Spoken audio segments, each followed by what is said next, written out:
Zombies are one of, if not the most popular trope in gaming and perhaps the media itself. It's an interesting topic to say the least, and what's even more interesting is how game designers keep managing to put a twist on the same scenario. Left 4 Dead, for example, or the vanilla Call of Duty Zombies, and I'm talking about the good games, dating from the gritty visceral World at War to the last time the franchise was taken seriously in Black Ops 2. Train go boom. We had zombies and cowboys in Red Dead Redemption and Dead Nightmare. We even had zombies for vegans, for crying out loud. Death Road to Canada is a zombie game like no other. The premise behind this adorable pixel-style game is simple. You're on a road, and your job is to get to Canada, the last safe country in the midst of a zombie apocalypse, where the game gains an astonishing amount of depth. Game gains, that is a tongue twister and a half. Where the game gains an astonishing amount of depth is in its mechanics. You start off with a bunch of preset characters with their own skills, attitude and flaws, and you can make your own characters like I did, with me, my girlfriend, and my Mexican best friend, Ross. Oh, who's this handsome guy? Look at this dude. You can assign your own traits and abilities. However, sometimes these skills can be a double-edged sword and can hurt you in certain situations or really help you out. And if you pick up a random survivor, they'll have their own traits and intentions, and they'll be hidden from you until you get to know them. Not only that, but people can straight up lie to you, just like they would in a real apocalypse scenario.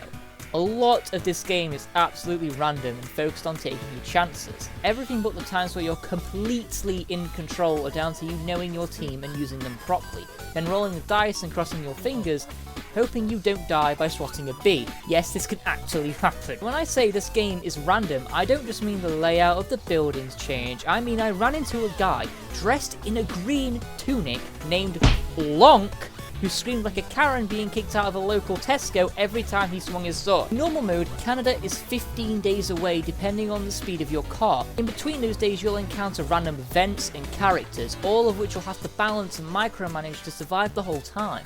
Initially, this might sound like a bit of a fucking headache, never mind that, a migraine, but it's actually quite simple. People need to eat every day, therefore you need to keep stocked up on food. Your car needs gas to run, so looking out for fuel is essential because being stuck without a car is a death sentence for morale, as we'll discuss later. If you get hurt while out and you need meds, having a person with a medical trait will determine how much medicine it takes out of your supplies to heal that person. Looking out for pills and bandages is always a good idea.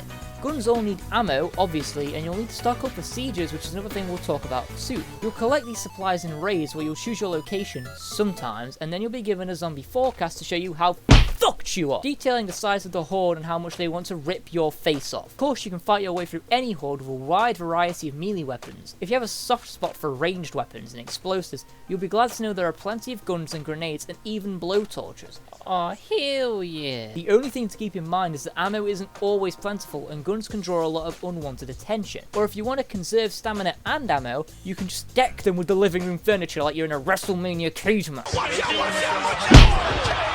There are ways around this though, like my girlfriend for example, who left me and longed to be eaten alive while she trotted out unscathed. Thanks, darling. Aside from looting, in between you and Canada are all kinds of unpredictable events and opportunities. You can encounter trading camps where you can recruit people and trade food for weapons, or you can rob a guy who's selling knockoff katanas called otaku blades, which break in 5 hits.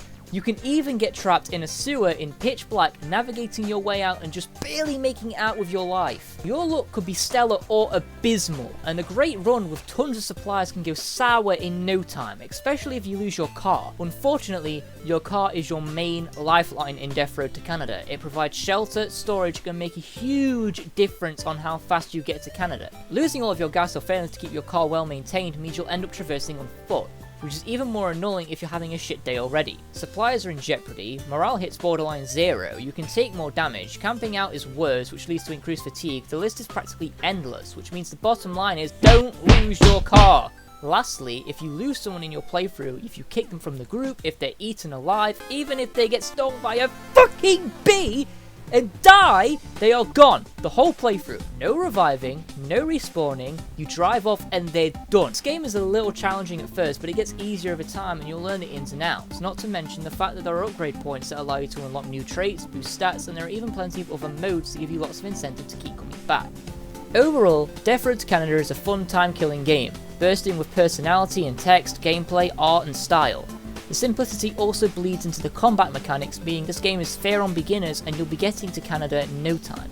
Being a single player game, you're free from annoying trolls, however you're never really alone as there are a staggering amount of distinct characters, like Long, who all interact with each other with only a few annoyances and its tendency to fuck you over if you're not careful. If a cute simple game, which beats you over the head for your mistakes, also contains addictive gameplay loops sounds like it's for you, maybe it's time to pack your things, grab some bee repellent and hit the death road to Canada. This concludes my swift analysis. Like and subscribe.